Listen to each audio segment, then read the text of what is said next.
Taxi. Mumbai.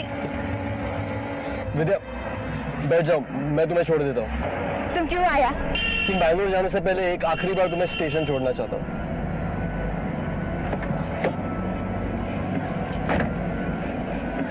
चलो। Taxi railway station के रास्ते चल दो।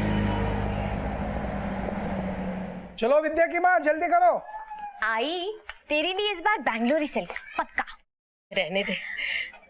अगर आई तू फिर शुरू हो गई। महीने में 4 बार जाती है मैं टूर पे, तू हर बार। अरे इसकी तो आदत है, आंखों में लीकेज है इसके। तू आजा। बाय। बाय।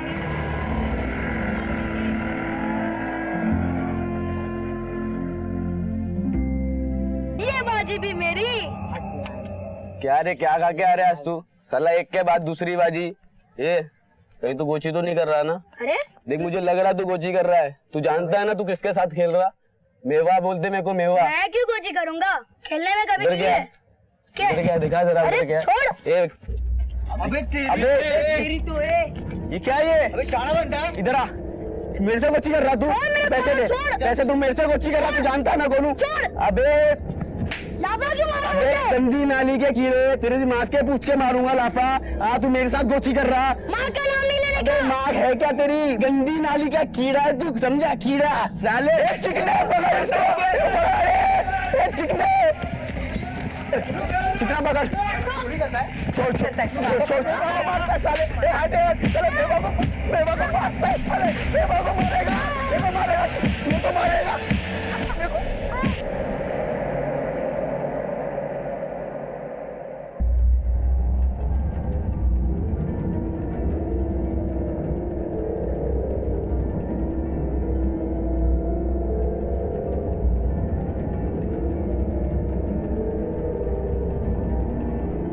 पवन,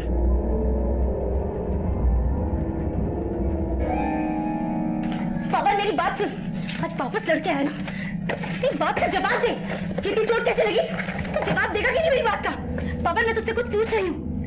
अरे कर्म चले, मुझे जीने देगा कि नहीं चैन से? कभी मारपीट, कभी पत्तेबाजी, इसके अलावा कुछ आता है कि नहीं? मैं अकेली औरत 4 घर में झाड़ू कटका करके 2 पैसे कमाती है। और तू नालायक। दुख रहा है। वो मैंने कुछ नहीं किया। मेवा ने मेरे साथ गोची किया और मेवा ने मुझे थप्पड़ भी मारा। तू ना अपनी बकवास बंद कर, समझा ना? मैं सब जानती है कि तू क्या करता है। देवा, मुझे थोड़े पैसे दिए होते तो मैं तुझे अच्छे स्कूल में डालती और इस मवाली बस्ती से कहीं दूर लेकर जाती। दुख रहा है माँ, दुख रहा है। माँ तू फिक्र मत कर, मैं बड़ा होके बहुत सारा पैसा कमाऊंगा। हमारे पास बड़ा घर होगा, बड़ी गाड़ी होगी, बहुत सारे पैसे होंगे। तू फिक्र मत कर। एक तो अपनी बकवास बंद कर, समझा ना? दुख रहा है। ले पैसे दे मेरे से। मैं बोला तुमको देता हूँ करके पैसे दूंगा। साले जब मिलता बोला अभी दूंगा अभी दूंगा। कब देगा बे तू? दो दिन का टाइम देना मेरे को, मैं देता हूँ पैसे। अबे टाइम ही तो नहीं अपने पास, समझा? अब देख तेरा टाइम खत्म हो गया क्या? समझा? ले डाल, समझा? अबे डाल।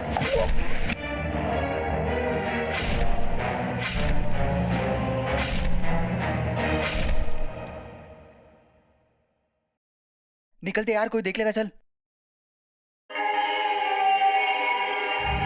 अबे पवन देख, पवन ने देख लिया यार। पकड़ उसको, पकड़ पकड़ उसको।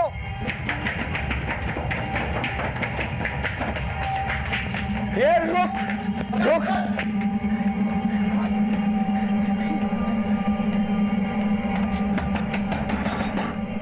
यार ये कौन है? हाय पवन, क्या हुआ?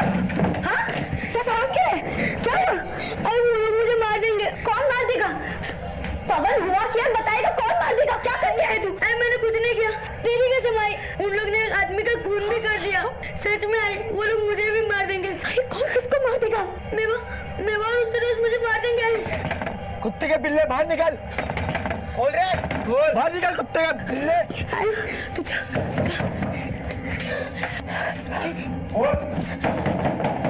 कौन है? पिल्ला किधर है तेरा? वो इधर। अरे हट। कोई नहीं है। बोल किधर है तेरा पिल्ला?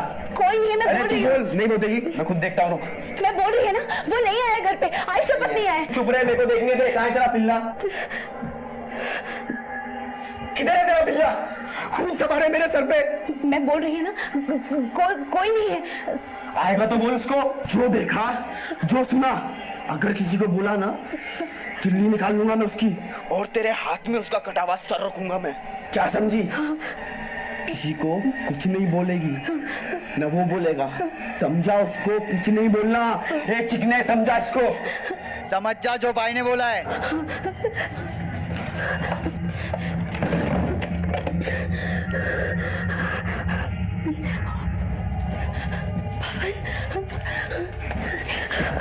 आई वो लोग मुझे मार देंगे। मैं तुझे कुछ नहीं होने दूंगी, मैं तुझे कुछ नहीं होने दूंगी।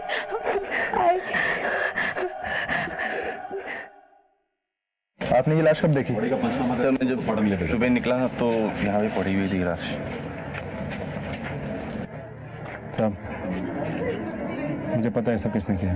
किसने? मेवा और उसके दोस्त लोगों ने किया है। नहीं, उसे छोड़ दो साहब, उसने कुछ नहीं किया है साहब, वो गलत लोगों के संगत में है साहब। जो कुछ कहना थाने में आके बोलना। कुछ नहीं किया मेरे बेटे ने साहब। तूने खबर दी ना पुलिस को? अरे साहब, कुछ नहीं किया, उसकी छोड़ दीजिए साहब, छोड़ दीजिए उसे, कुछ नहीं किया। गलत लोगों के संगत में है साहब।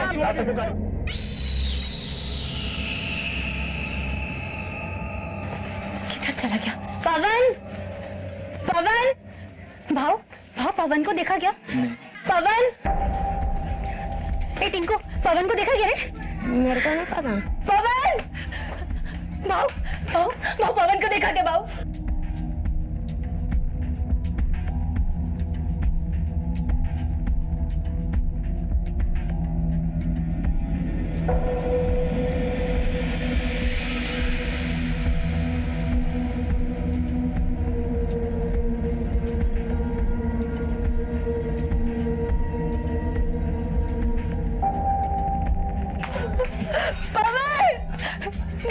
भाव पवन को देखा कि मैं सुबह से ड्यूटी कहीं नहीं मिल रहा भाव। पवन का कोई पंगा उंगा तो नहीं हुआ था? जो देखा, जो सुना, अगर किसी को बोला ना, दिल्ली निकाल लूंगा मैं उसकी, और तेरे हाथ में उसका कटा हुआ सर रखूंगा मैं। एक काम कर, मैं तो कहती जाके पुलिस में खबर कर दे। तो तुम्हारे बेटे ने मेवा और उसके साथियों को चाकू चलाते हुए देखा था? हो साहब। फिर? साहब, मेवा घर पे आके धमकी दिया कि अगर पवन ने किसी को भी कुछ भी कहा तो उसकी तिल्ली निकालेगा, उसकी मुंडी काट कर मेरे। पर साहब, पवन ने किसी को भी कुछ भी नहीं बताया साहब। ये मेवा और उसके साथी तो लॉकअप में बंद है। उनमें से कोई नहीं कर सकता। हो सकता है काम उसके किसी जोड़ीदार ने किया हो। हम पूछताछ करते हैं। बच्चे की कोई तस्वीर, कोई फोटो वगैरह? फोटो तो नहीं, पर बहुत छोटा है साहब, इतना बड़ा साहब। हल्के गुलाबी रंग की टी शर्ट पहनी थी। बहुत बोलता है साहब, पर बहुत भोला है, एकदम ही बेवकूफ है साहब। वो एक बार मुझे मिल जाएगा ना साहब, उसे किधर ही नहीं जाने देगी साहब, मैं किधर ही नहीं जाने देगी। उनसे बच्चे की डिटेल्स लेके आसपास के सभी थानों में पहुंचा था। Okay sir. साहब, मेरा बेटा मिल जाएगा ना साहब? मिल जाएगा, हम कोशिश करेंगे। मीरा रोड इलाके से पवन भली भांति परिचित था। अपने आप में वो एक तेज चतुर बच्चा था, और ऐसे में उसका इस तरह से अचानक लापता हो जाना किसी भयानक अनहोनी की तरफ ही इशारा कर रहा था। हमारे देश में लापता बच्चे आमतौर पर यौन शोषण, गुलामी और भीख का शिकार हो जाते हैं, और कई बार तो ऐसा हश्र होता है कि इंसानी रूह कांप जाए।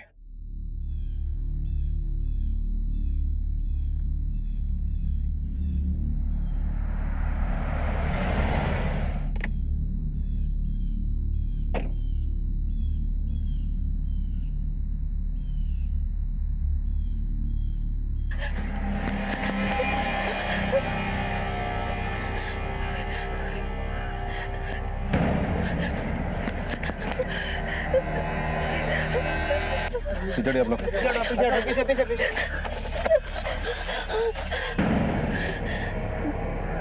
ये मेरा पवन नहीं था।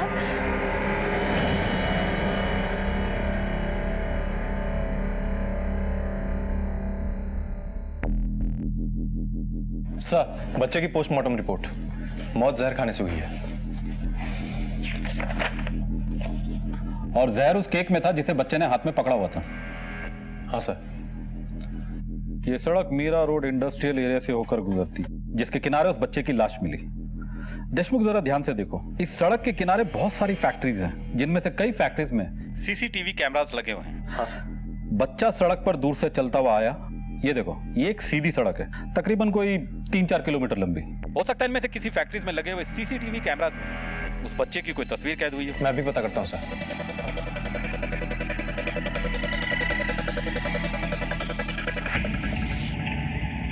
सर, आपका अनुमान बिल्कुल सही था। बच्चा मीरा रोड इंडस्ट्रियल एरिया वाले ही रोड पे किसी एक पॉइंट से चला था। और सर, उसी रोड पे करीब 2 किलोमीटर पहले एक फैक्ट्री है, और ये फुटेज उसी फैक्ट्री के बाहर लगे कैमरे की है। ये तो वही बच्चा है। हाँ सर, ये फुटेज लाश मिलने के करीब 40 मिनट पहले की है। और सर, ये देखिए, ये टैक्सी का नंबर भी साफ दिख रहा है। Good work Deshmukh. इस औरत की तस्वीर आसपास के सभी थानों में सर्कुलेट करवाओ और इस टैक्सी को ढूंढो। इसका नंबर MS04 BSK 8335। ये नंबर काफी क्लियर है। सर, टैक्सी के नंबर को लेकर हमारी 2 टीमें ऑलरेडी निकली हुई हैं। बाकी इस औरत को तो मैं खोज निकालूंगा। चढ़िए चढ़िए।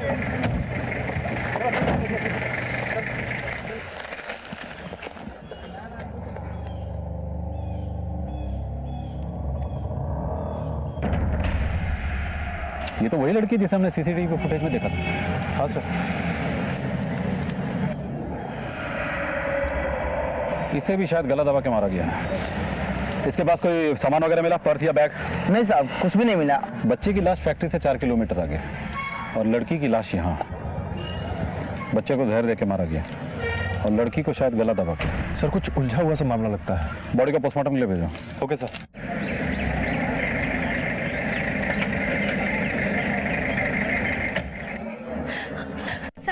साहब, मेरे बच्चे की कोई खबर साहब? अभी तक तो नहीं, लेकिन हमारी तलाश जारी है। जैसे कुछ पता चलेगा हम आपको बता देंगे। वो मिलेगा आपको साहब। मेरा दिल कहता है मेरा पवन आपको मिलेगा। बस मुझसे थोड़ा नाराज हो गया साहब। मैं उसको मारती थी, डांटती थी, गालियां देती थी ना, इसीलिए बस नाराज होकर कहीं भाग गया साहब। लेकिन मैं उससे बहुत प्यार करती है साहब। इस दुनिया में उसके सिवा मेरा और कोई नहीं है साहब, कोई नहीं है। अभी आप घर जाओ, जैसे कोई खबर लगती है हम आपको बता देंगे। सर, उस टैक्सी का नंबर जाली था। मैंने आरटीओ के सारे रिकॉर्ड चेक करवाए हैं। ऐसा कोई नंबर है ही नहीं। सभी लोकल टैक्सी स्टैंड पर जाकर पर्सनली चेक करो और सभी टैक्सी ड्राइवर को बच्चे और लड़की की तस्वीर दिखाओ। हो सकता है इनमें से किसी ने उन्हें टैक्सी पे जाते हुए देखा। Okay sir. और हाँ, आसपास के सभी थानों में जाकर पता करो कि पिछले 10 दिनों में कोई गुमशुदगी की रिपोर्ट तो दर्ज नहीं हुई किसी बच्चे या फिर सर किसी लड़की की। Right sir. आपके थाने में इस बच्चे को लेकर कोई कंप्लेन आई है क्या?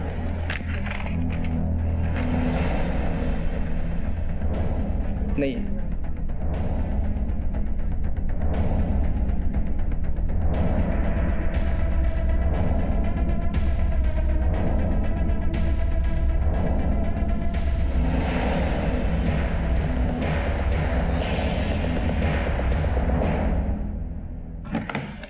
सर, उस लड़की के साथ पहले बलात्कार हुआ, बाद में बड़ी बेरहमी के साथ गला घोटकर उसकी हत्या कर दी गई। और सर, हमें बच्चे के बारे में एक जानकारी भी मिली है। बच्चा वसई रोड के एक फुटपाथ पे रहता था। और उसके कपड़े तो सर उसने अच्छे पहन रखे थे, लेकिन वो कचरे उठाने का काम करता था। बड़ी अजीब पहेली है देशमुख। एक लड़की और एक बच्चा जिसे जहर देकर मारा गया है, और फिर उस लड़की की लाश जिसे गला घोटकर मारा गया है। एक पैटर्न सा बनता जा रहा है, लेकिन कुछ अधूरा, कुछ कड़ियां मिसिंग है इसमें। हेलो, क्या हुआ सर? नायगांव पुलिस स्टेशन से इंस्पेक्टर साटे का फोन था। बता रहा था कि काशी नायगांव के पास एक लड़की की लाश मिली है। बॉडी में पहचान के लिए कोई भी चीज नहीं मिली है।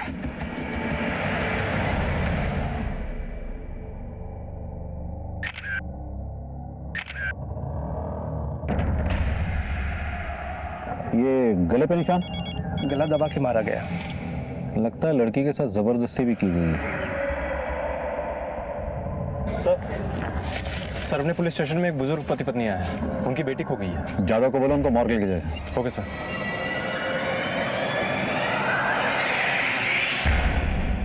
ये क्या हो रहा था मुंबई शहर में? एक के बाद एक पुलिस को एक लड़की जिसका बलात्कार किया जाता और कुछ ही दूरी पर एक बच्चे की लाश मिल रही थी। ये एक पैटर्न बन गया था, लेकिन कौन कर रहा था ये सब और क्यों?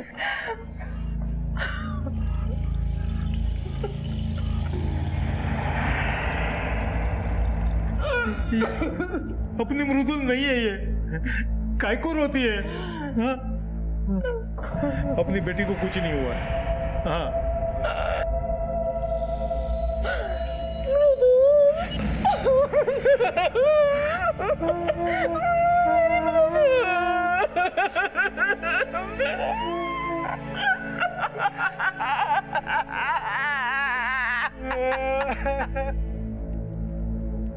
सॉफ्टवेयर इंजीनियर थी मेरी बेटी साहब। वो ऑफिस कैसे जाती थी?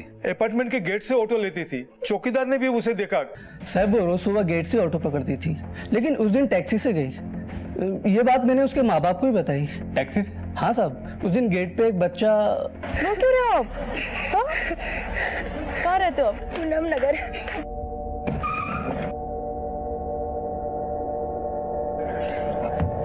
ड्राइवर से क्या बात हुई इस लड़की की? साहब वो लोग बहुत दूर खड़े थे तो सुन नहीं पाया। गाड़ी का नंबर याद है? जाओ। टैक्सी, बच्चा और लड़की। पिछले केस में भी ये हुआ था ना? हाँ सर, लेकिन वहाँ तो बच्चे की भी। सर सृष्टि कॉम्प्लेक्स के पास एक लाश मिली है। कोई बच्चा है करीब 7-8 साल का। अभी जो चौकीदार गया उसको गाड़ी में बिठाओ। Yes sir. चलो।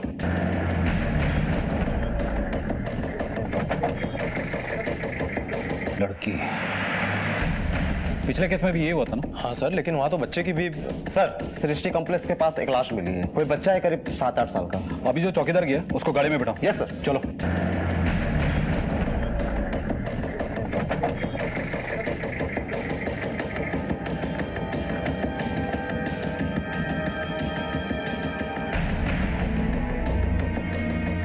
साहब ये तो वही बच्चा है जो कल मृदुल मैडम के साथ टैक्सी में बैठा था।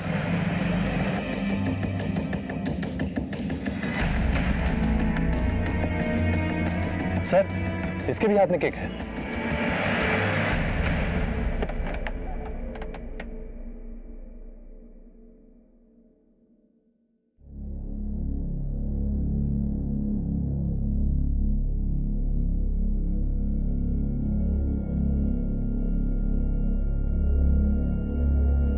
ये मेरा बेटा नहीं है साहब। मैंने आपको कहा था ना, मेरा बेटा जिंदा है साहब। ऐसे रोज रोज लाश दिखाकर मुझे मत मारो साहब। ऐसे मासूम बच्चों की लाश देखकर मैं मर जाऊंगी साहब, मैं मर जाऊंगी। किरण के बेटे पवन का कुछ पता नहीं चल रहा था। कहीं वो भी इस सुनियोजित खौफनाक सिलसिले का शिकार तो नहीं हो गया था। फिलहाल पुलिस इस उलझी हुई गुत्थी से एक स्पष्ट सुराग ढूंढने की कोशिश कर रही थी। देशमुख इस शहर में लगातार एक ही जैसी वारदात हो गया। हर बार एक ही पैटर्न, एक जवान लड़की, एक बच्चा और टैक्सी। पहले लड़की का रेप किया जाता है, फिर उसकी हत्या कर दी जाती है और बच्चे को कुछ खिलाकर बाद में मार दिया जाता है। लगता है कोई बड़ी तैयारी के साथ ये सब कर रहा है। इस अपराधी का मकसद हवस हो सकता है या फिर शायद कुछ और ही। फिलहाल तो हमें इसे रोकना होगा। लेकिन कैसे? सिर्फ एक ही तरीका है।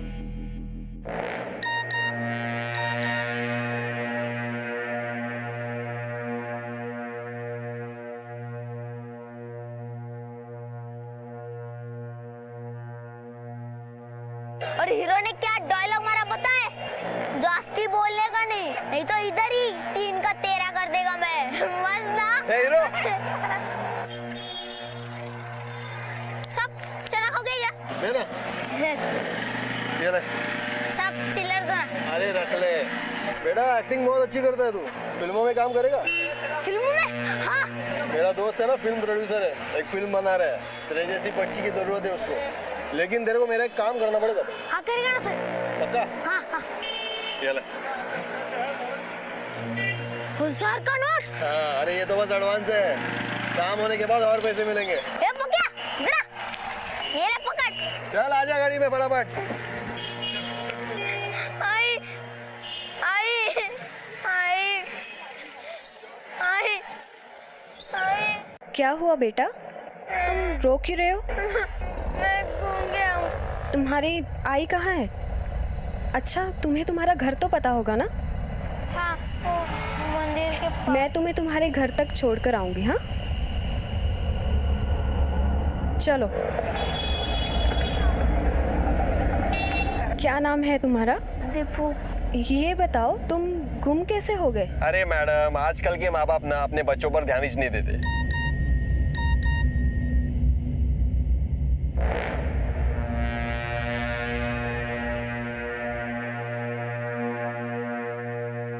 वैसे आजकल टैक्सी में ट्रैवल करना कितना रिस्की हो गया है ना? वो कैसे मैडम? हाँ, अभी मुंबई पुलिस का मैसेज आया है सबको कि सचेत रहें। अगर रास्ते में कोई लापता बच्चा मिले तो पुलिस को इन्फॉर्म करें। और लिखा है कि ऑटो या टैक्सी में ना बैठे।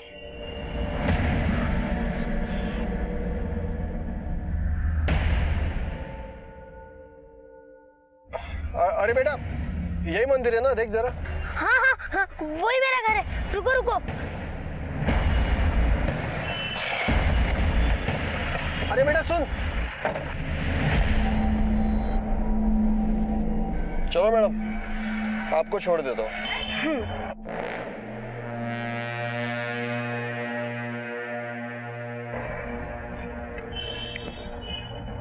हेलो। हाँ मम्मी, मैं टैक्सी में ही हूँ। हाँ हाँ हाँ, मैं घर पहुँच ही रही हूँ। 10 मिनट में मैं पहुँच ही जाऊँगी। ठीक है? हाँ।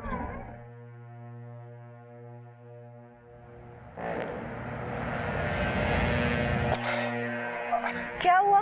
मैडम, वो है ना, गैस खत्म हो गया। एक काम करो ना, आप दूसरी टैक्सी पकड़ो ना।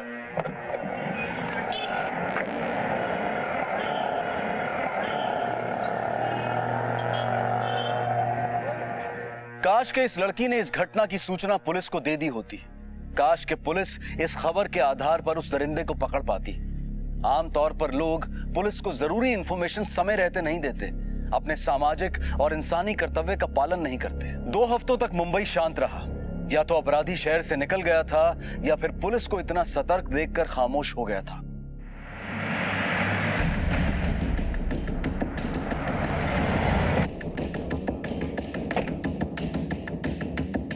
सर, बदबू तो बहुत दिनों से आ रही थी, मुझे लगा कोई जानवर मरा हो। लेकिन सर, मैं ऊपर जब जाके देखा तो लाश काफी सड़ चुकी है। हाँ सर, इधर कोई आता जाता नहीं है तो किसी ने लाश देखी नहीं होगी। ये गले पे निशान दिख रहे? लगता है इसको भी गला घोट के मारा गया है। बॉडी को तुरंत पोस्टमार्टम के लिए भेजो। सर, लड़की की हत्या करीब 1 महीने पहले हो चुकी है, गला घोट के। और उससे पहले उसके साथ बलात्कार हुआ है। और सर, पिछले 2 वारदातों की डीएनए रिपोर्ट्स भी आ चुकी हैं। डीएनए रिपोर्ट्स के मुताबिक ये तीनों हत्याएं आपस में जुड़ी हुई हैं और इन तीनों लड़कियों के साथ रेप किसी एक ही आदमी ने किया है। रिपोर्ट में और कुछ? हाँ सर, अभी जो बॉडी मिली है, फॉरेंसिक वालों ने बताया कि उसके हाथ में एक नंबर भी लिखा हुआ था, मोबाइल नंबर, किसी उत्तम चंद का है। सर, मुझे यहाँ क्यों बुलाया? मैंने क्या किया है? घोड़बंदर के सुनसान खंडर में एक लड़की की लाश मिली और लाश की हथेली पे तुम्हारा मोबाइल नंबर मिला है। मुझे कुछ नहीं मालूम सर, मेरा तो प्रिंटिंग प्रेस है, दर्जनों कस्टमर है, हमेशा किसी न किसी का फोन आते रहता है। फोन में चेहरा थोड़ी दिखता है सर। ज्यादा होशियार मत बन, अभी अपने तरीके से पूछूंगा ना, सब साफ साफ दिखने लगेगा।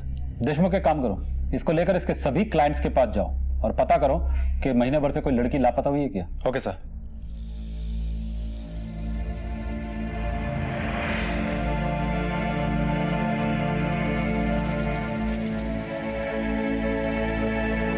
सर, उत्तम चंद के क्लाइंट्स में से किसी को कुछ नहीं मालूम उस लड़की के बारे में।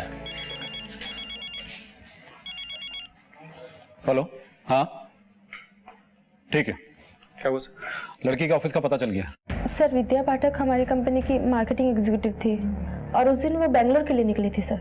बेंगलोर क्यों? बेंगलोर में हमारी कंपनी का एक ब्रांच है, लेकिन उस दिन के बाद उसकी कोई खबर नहीं मिली। उसके पेरेंट्स भी बहुत परेशान हैं और हमने वसई पुलिस स्टेशन में कंप्लेंट भी दर्ज कराई है। विद्या के पेरेंट्स कहाँ रहते हैं? सर, वो विरार से आती थी। उसके हाथ पे ये नंबर मिला था। सर, विद्या की एक आदत थी, वो कुछ भी किसी से भी बात करती थी तो नंबर अपने हाथ पे लिख लेती थी। और सर, What happened? आप कौन? सर, ये हमारे जीएम है मिस्टर विकास पटेल सर। सर, पुलिस को विद्या की लाश मिली। What? माय गॉड, अभी 6 महीने पहले तो उसने हमारा ऑफिस ज्वाइन किया था। ये सब कैसे हुआ? पुलिस जांच कर रही है। एनीवे, मुझे निकलना होगा, मेरी एक इंपॉर्टेंट मीटिंग है बोरीवली में। एंड अगर आपको मेरी कोई भी हेल्प की जरूरत हो, आप ये मेरा कार्ड रखिए, please call me any time. I am really sorry, I will have to rush. Okay?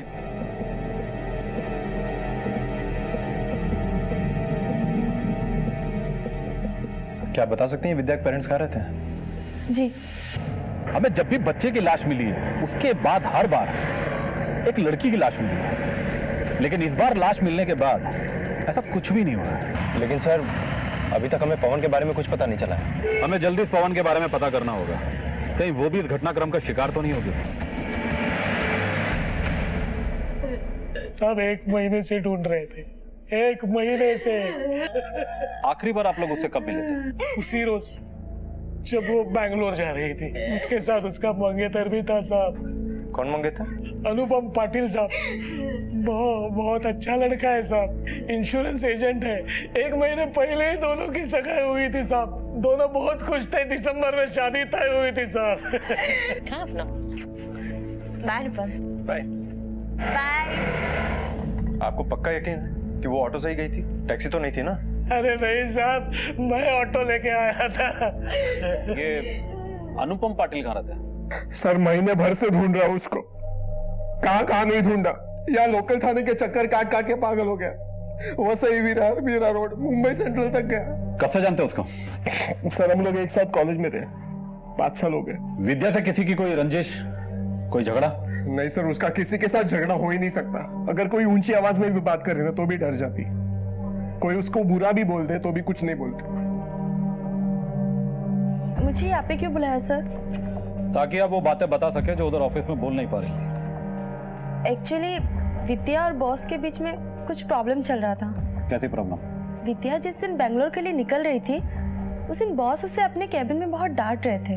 Boss के साथ उसका रिलेशन? विद्या मार्केटिंग में थी और हमारी कंपनी का सारा काम मार्केटिंग से ही होता है, तो बॉस के साथ उसका उठना बैठना लगा रहता था। ये विकास के साथ भी?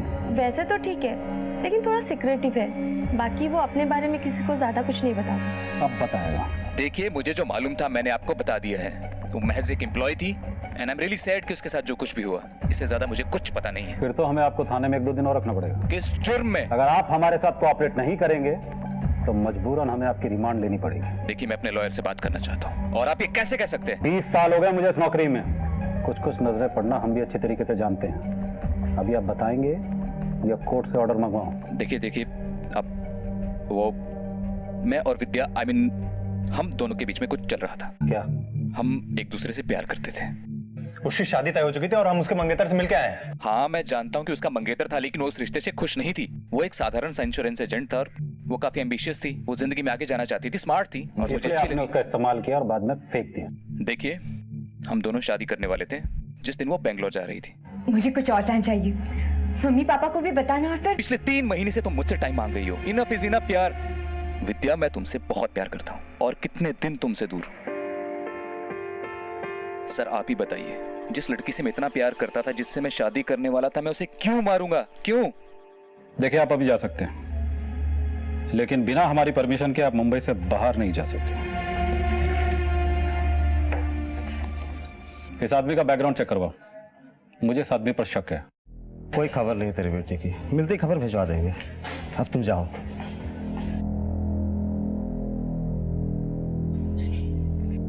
सर, इस आदमी की बेसिक डिटेल्स मिल चुकी हैं। ये आदमी शादीशुदा है। इतना परेशान क्यों हो तू? घर पे बीवी से झगड़ा करके आया क्या?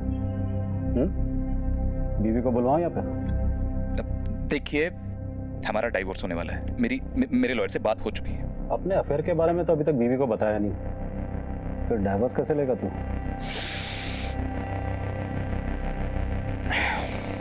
बताया था। आपको पता है कि प्रॉब्लम क्या है?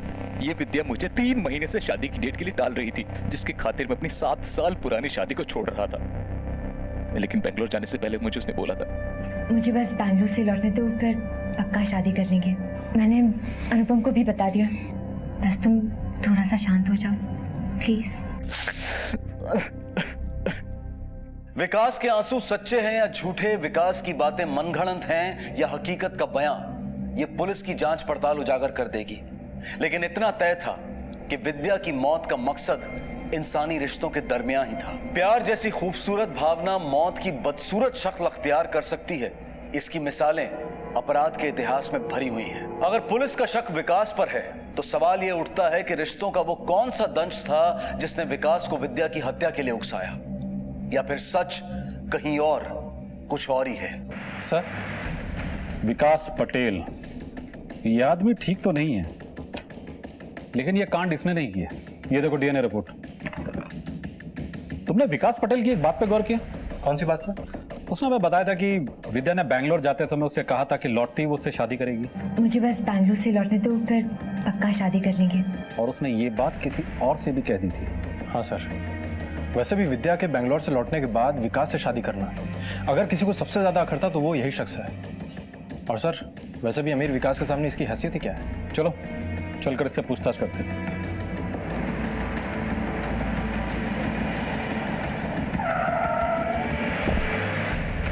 नहीं सर, ये नहीं हो सकता।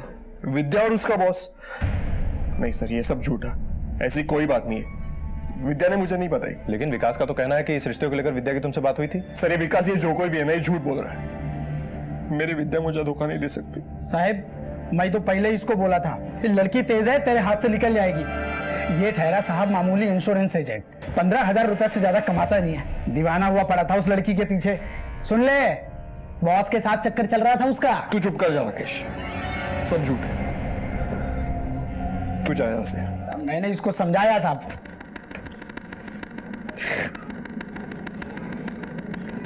इस अनुपम से तो कुछ पता नहीं चला। एक काम करो, इसका डीएनए टेस्ट करवाओ और अपना एक आदमी सिविल में खड़ा रखो। Okay sir.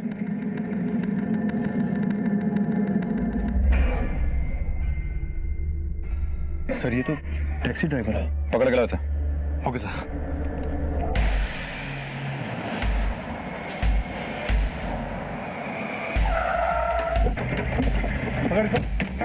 मुझे क्यों पकड़? मैंने क्या किया सर?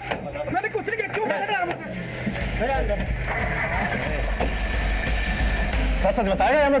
सर, मैं बिल्कुल सही कह रहा हूँ सर। मैं विद्या को जानता तक नहीं हूँ सर। मेरा कोई लेना देना नहीं है सर उससे। तो उधर चौल में इतना बड़बड़ क्यों कर रहा था? साहब, मैं अनुपम को भाई मानता हूँ, बस इसीलिए मैंने बोला। ये लड़का अनुपम सर उस लड़की के पीछे बिल्कुल दीवाना था, लेकिन वो लड़की बहुत तेज थी, बहुत ऊंचे ऊंचे ख्वाब देखती थी साहब। ये कई बार तो मेरी टैक्सी लेके गया साहब उसको घुमाने के लिए।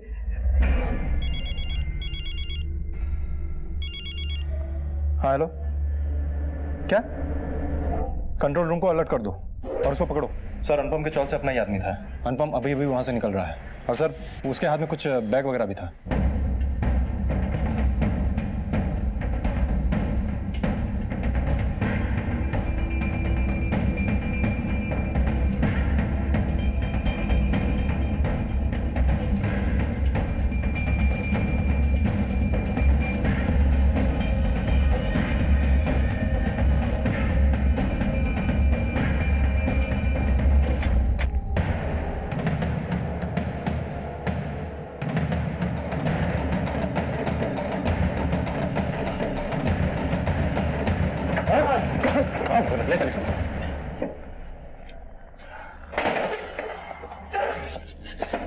विद्या के बैंगलोर जाने के कुछ रोज पहले मैंने पता कर लिया था क्या चल रहा है उसके और उस कमीने विकास के बीच।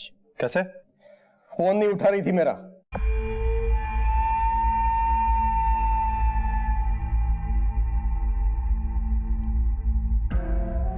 एक दिन शाम को वो और विकास गाड़ी से उतरकर सड़क के किनारे खड़े थे।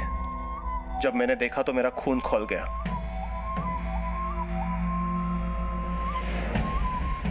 मैंने विद्या से सीधे सवाल कर लिया, क्या चल रही है? कौन था वो? वो अनु, मैं तुझे बताने ही वाली थी। क्या? कि अपना ये एंगेजमेंट, शादी नहीं हो सकता, पहले की तरह फ्रेंडशिप। दिमाग तो ठीक है? हाथ छोड़ मेरा। मैं लाइफ में कुछ बनना चाहती हूँ, बहुत पैसे कमाने हैं मुझे। मैं तेरी छोटी सी खोली में अपनी लाइफ बर्बाद नहीं कर सकती। फिर क्यों किया एंगेजमेंट? देख, मैं उसको छोड़ूंगा नहीं, और तेरे को भी नहीं। याद रख, फिर एक रोज विद्या बैंगलोर के दौरे पर निकल रही थी। सॉरी बोलने आया हूँ तेरे को। मेरे को तेरी सॉरी वॉरी नहीं चाहिए, तू जा यहाँ से। देख, मेरे को तेरा प्रपोजल मंजूर है, हम दोस्त रहेंगे, तू जा उसके साथ। चलती हुआ ध्यान रखना अपना। विद्या वहां से विदा हो गई। मुझे मालूम था विद्या रेलवे स्टेशन ऑफिस होके ही जाएगी। बाय। बाय। मैंने राकेश से उसकी टैक्सी ले ली और विद्या ऑफिस से छूटने के 5 मिनट पहले ही उसके ऑफिस की गेट के सामने खड़ी कर दी। टैक्सी मुंबई। विद्या बैठ जाओ, मैं तुम्हें छोड़ देता हूँ। तुम क्यों आया? तुम बैंगलोर जाने से पहले एक आखिरी बार तुम्हें स्टेशन छोड़ना चाहता हूँ।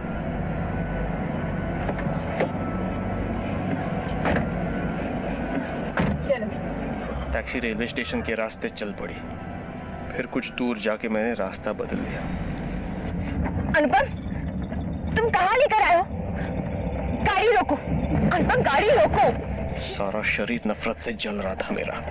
विद्या को अंदेशा हो गया। ये मुझे कहाँ लेकर आए हो?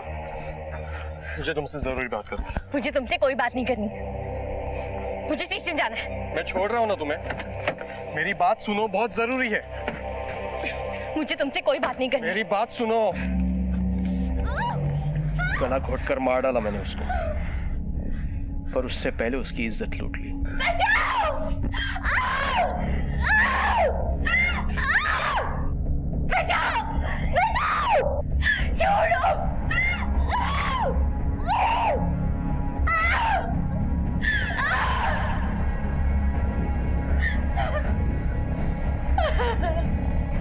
ऊपर पहुंचना था ना तुम्हें? आओ तुम्हें ऊपर पहुंचा देता हूं, मुक्ति देता हूं। नहीं!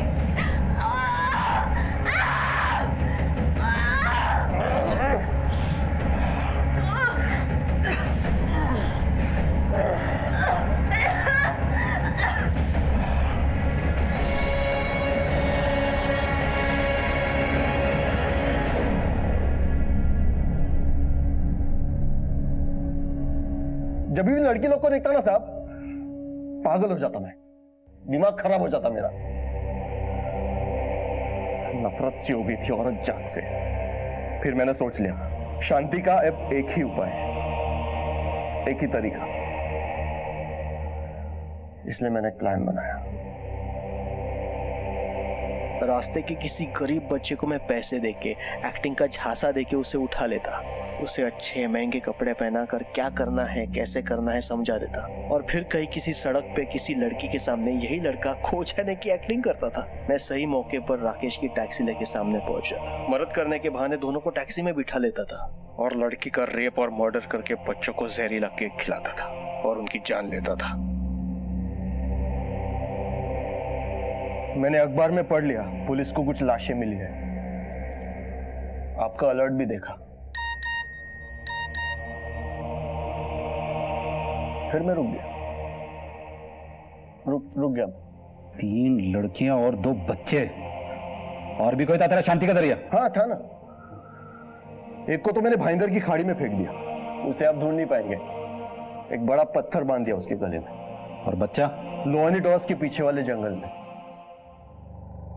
अरे क्या साहब, रोज रोज कहाँ लेकर जाते हो? मैंने कहा ना मेरा पवन जिंदा है, उसे कुछ नहीं हुआ।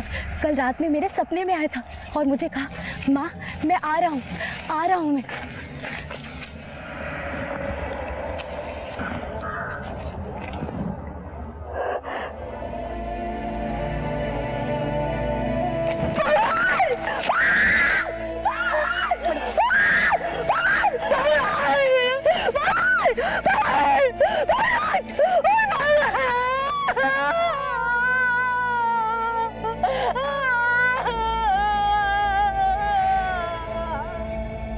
नफरत एक लाइलाज बीमारी है जो इंसान की संवेदनाओं, उसके जमीर को खोखला कर देती है। अनुपम के खिलाफ आईपीसी की अलग अलग धाराओं के तहत अपहरण, बलात्कार और हत्या के लिए मीरा रोड सत्र अदालत में केस दायर किया गया है। प्रोसिक्यूशन ने माननीय अदालत से अनुपम को मौत की सजा देने की गुहार लगाई।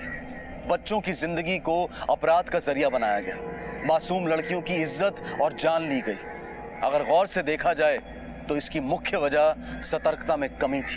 किसी ने सच कहा है, eternal vigilance is the price of liberty, यानी निरंतर सतर्कता आजादी की कीमत है। आपसे फिर मुलाकात होगी अगले एपिसोड में एक और नए केस के साथ।